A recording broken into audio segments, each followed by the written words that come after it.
Hello, I'm Dania Jekel, the Executive Director of AANE.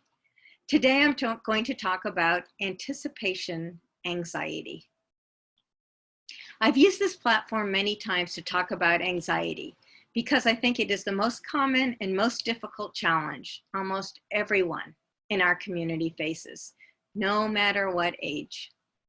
I'm still surprised the American Psychiatric Association did not consider anxiety a core feature when it defined the criteria for autism diagnosis in the DSM-5. The impact of anxiety for those with autism can pervade almost every part of life, and in some situations, it can become disabling.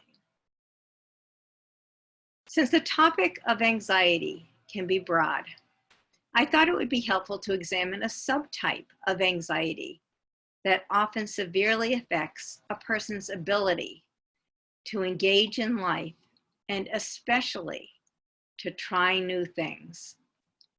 I call it anticipation anxiety. It's the feeling of panic or dread, which comes before doing something new. Examples might be meeting new people, going to a new school, starting a new grade or a new job, moving, giving a presentation, joining a group or club, learning a new skill, trying new foods, or dating. And during this coronavirus epidemic, I have even seen adults show this anxiety regarding potential loss of an older parent or loved one. I know all these situations could cause a certain level of nervousness for neurotypical individuals as well. But when the anxiety becomes severely overwhelming and starts way before the event happens, it crosses over into something very different. Anticipation anxiety can create extreme resistance, outright refusal, or paralyzing fear. If the individual manages to participate, this anxiety goes away and is no longer present. However, in spite of success, it does not seem to lessen the anxiety felt the next time the person is presented with another new experience.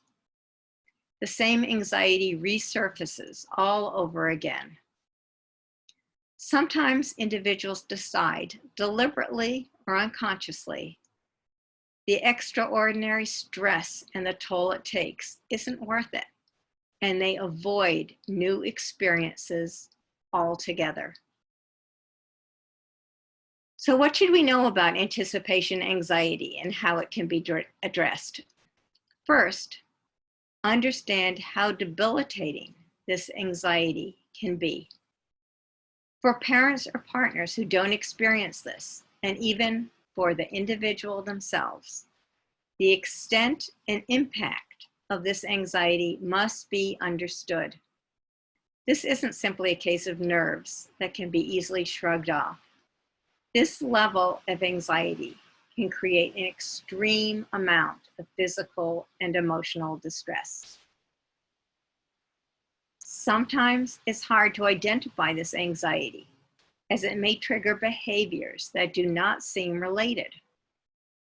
Sometimes the person with the anxiety may not be consciously aware of it, may not outwardly show it, or may be able to articulate it as anxiety.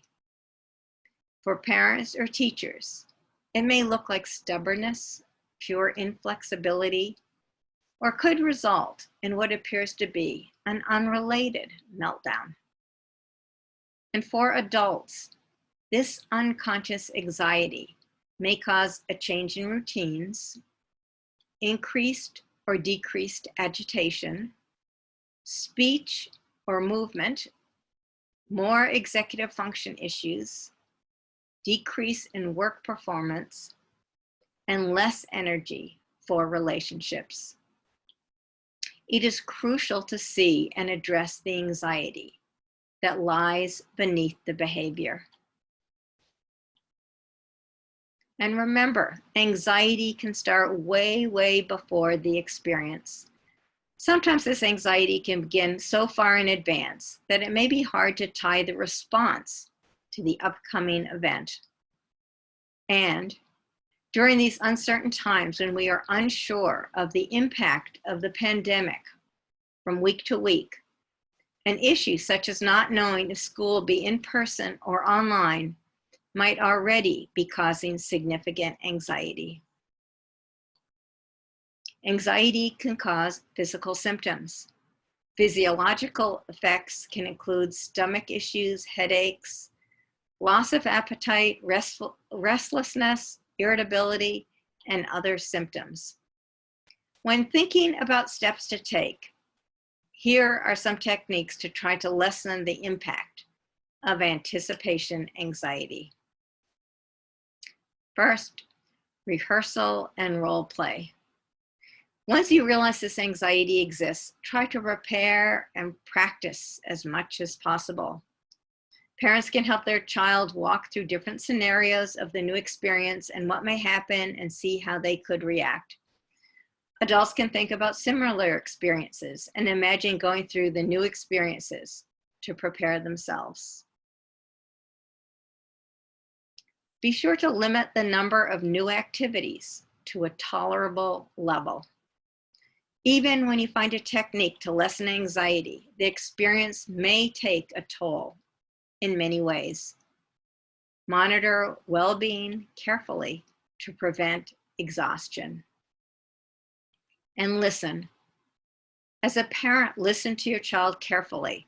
Sometimes you will need to push and support your child through the new experience, especially if you have every reason to believe the end result will be worth the angst. Understand there is also a time to step back and wait until your child is ready for the experience. If you are an adult, the ability to push through this anxiety will vary. You will need to weigh the anxiety versus the outcome carefully and understand your own tolerance level. Learn when you should push yourself in order to have new experiences that you want, and when it is just too much or something you are doing for somebody else. I also think it's extremely important to recognize when anxiety reaches an unmanageable level. Consulting with a physician may reveal that therapy or medication may be warranted. But first, understand that anxiety is the root of the issue understanding that anxiety is the root of the issue will be the best first step to working out a way forward to determine how you or your child can embrace new desired experiences.